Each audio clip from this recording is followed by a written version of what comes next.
we're outside the Boston Convention Center, where you can see the city in the background, and I've corralled Professor Myra McClure from Imperial College London.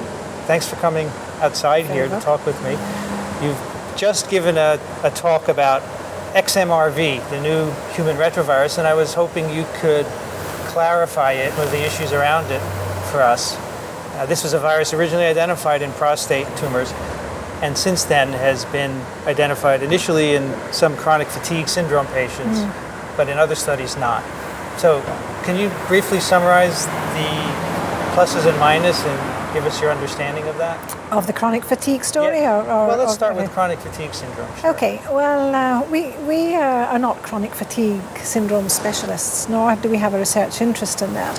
But we got involved in this story because we had started to develop assays to look at the prevalence of XMRV in prostate cancer, because that's where the virus was discovered.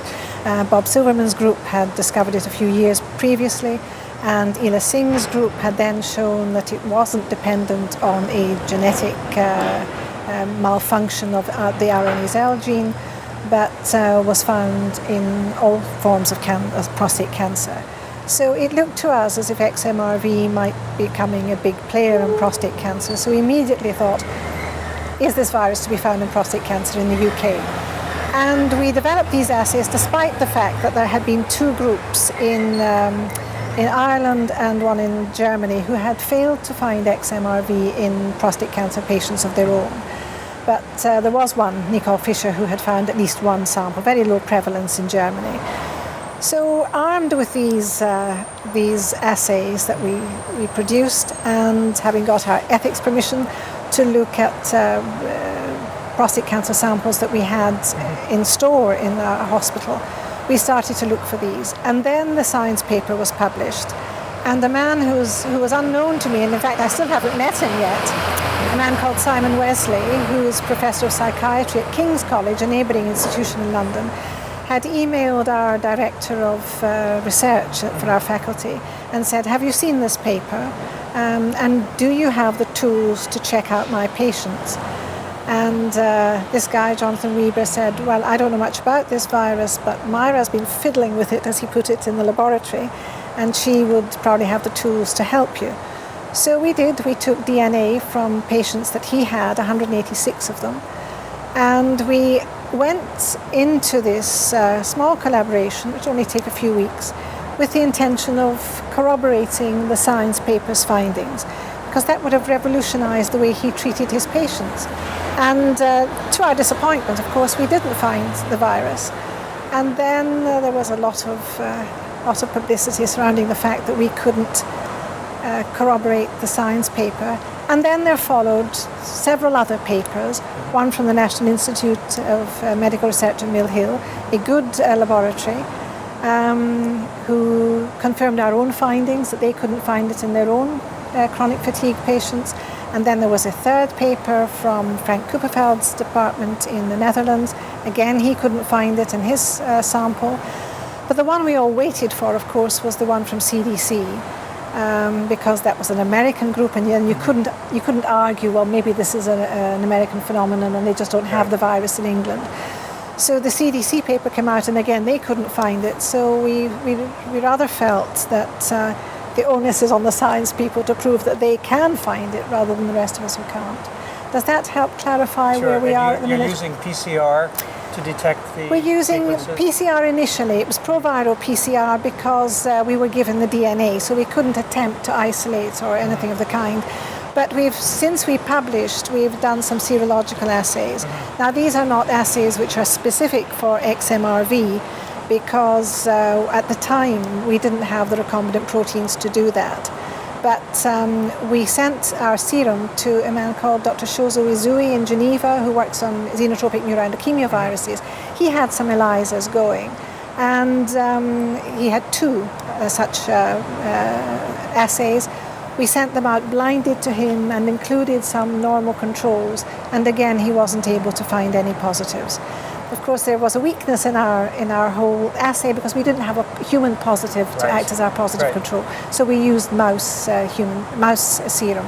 In fact, no study has had a known positive human control yet. Except the original. Except the original one. And that would probably help everyone if that were part of the study. Of course it would.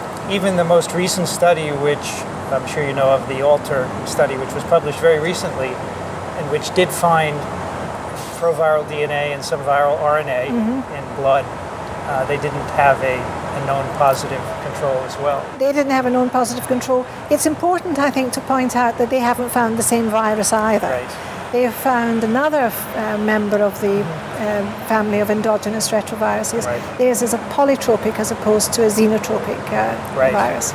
So what does that mean, that humans can be infected readily with mouse virus? Well, it's funnily, up until this point, gamma retroviruses, which is the genus to which XMRV belongs, have never been known to infect human populations. They're a group of animal viruses, some of which cause leukemia in their natural hosts. But this is the first time that a gamma retrovirus has been connected not just with one human disease, but with two. So that in itself is quite interesting. I suppose it remains to be seen whether we all are harbouring murine leukemia virus sequences in our genome, or whether it's a subpopulation for some reason or other. A number of months ago, Steve Goff told me that years ago, when investigators transplanted human tumors into mice, they often became infected. Absolutely. So that showed that human cells, at least, could be infected with Humans, these viruses. but the corollary of that is that when people were doing things like cancer research in the 70s, and they put human cell lines into nude mice, immunodeficient mice, or human tumors, most mice harbour XMRV, xenotropic murine leukemia virus infection. Right. So the tumors and the cells picked up this infection. Right. Then when they were propagated in the laboratory again, of course, people thought they were isolating a new human virus which was associated to whatever cancer they were looking at. But in fact, it wasn't. It was just the mouse cell. So, retrovirologists, as you know, have got to be very careful. Sure. The other source of problematic source of possible contamination are hybridomas. They secrete not only monoclonal antibodies, but xenotropic murine leukemia viruses. So even if you're not using them directly in the lab, you might be using a reagent which has been purified using a monoclonal. So you've got to be really stringent to make sure that you're not just picking up an old friend. Now, one of the statements in the ALTER paper that I didn't understand, maybe you can explain. They looked at the glycogag sequence of the ALTER virus versus the original XMRV. And they said there was 100% sequence identity with a virus from a lab strain. I know. This glycogag is a glycoprotein. It's the carbohydrate on the GAG protein. Right. And it seems to have some sort of impact on the pathogenesis of MLV. I didn't quite understand what the relevance was in that paper to glycogag, but there was sequence homology to... Yeah, so the virus, both the polytropic that ALTER detected as well as the original XMRV, That's right. They both have this. And the ALTER virus has a 9-base deletion and the XMRV has 24. That's right. It's certainly not XMRV. I mean, it very much belongs to the polytropic family. And that in itself is a little bizarre. I mean, why would two sets of patients in different parts of America segregate according to what assays that you're using? I mean, that's a little strange. But it seems that now in both cases, there seems to be this virus in a certain fraction of people, even in healthy people. Even in healthy people. So where might it have come from? Do you think it's from a laboratory? I know that it's always possible that it could be contamination, but if it represents a real infection, could it have come from a lab mouse? If it represents a real infection, it could have come from a lab mouse. It's unlikely, I think, to have come from a mouse to a human. It's more likely, recently, it's more likely to have come from another human who has somehow been infected by mouse sequences previously. Right. But we've lived for thousands of years very close to our mice. Maybe the surprising thing is that we haven't found mouse sequences before. We've always just assumed that there are mechanisms whereby we keep us infection-free from murine leukemia viruses. And actually, that's something I still don't understand. There are innate mechanisms which are at play that have been overruled to allow us to be, to be infected by these viruses. So that's a little bit odd.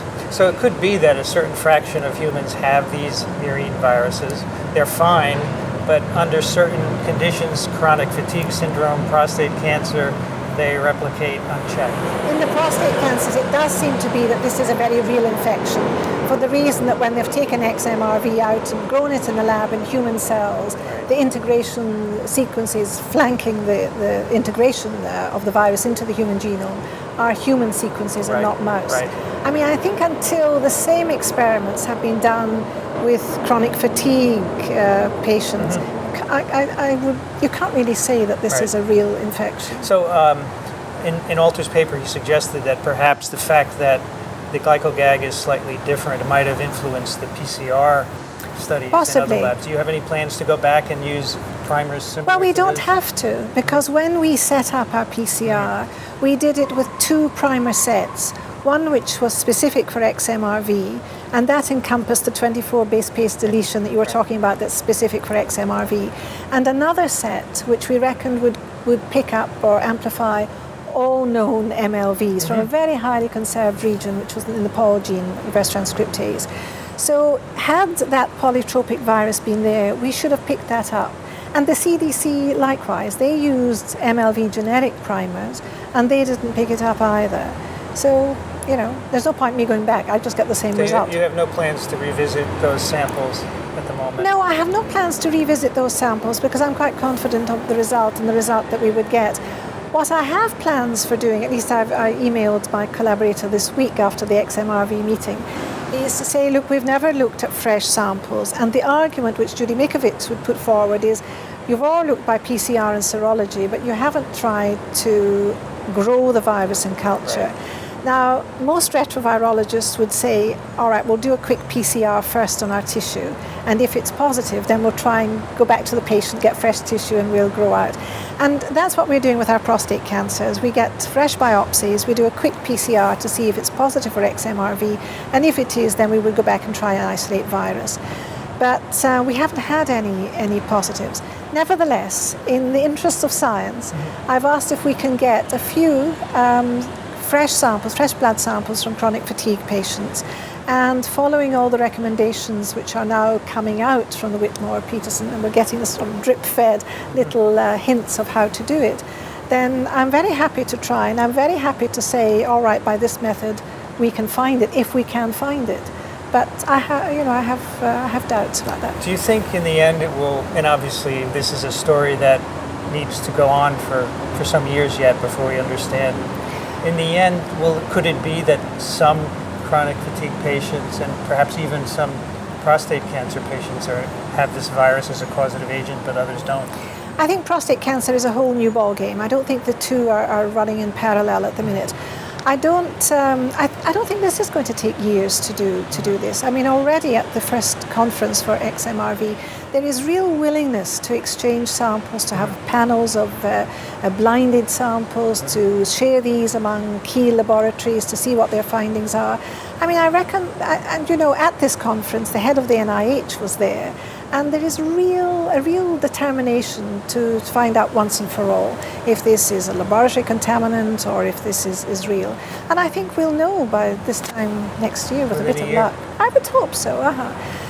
I think it's a fascinating story. It seems to be a new human retrovirus, and any new virus in people is always interesting. Oh, it's fascinating. Yes. So I look forward to seeing what's going on in all the labs. So do we. And thank you for coming outside and talking. Thank you very much. It was a pleasure.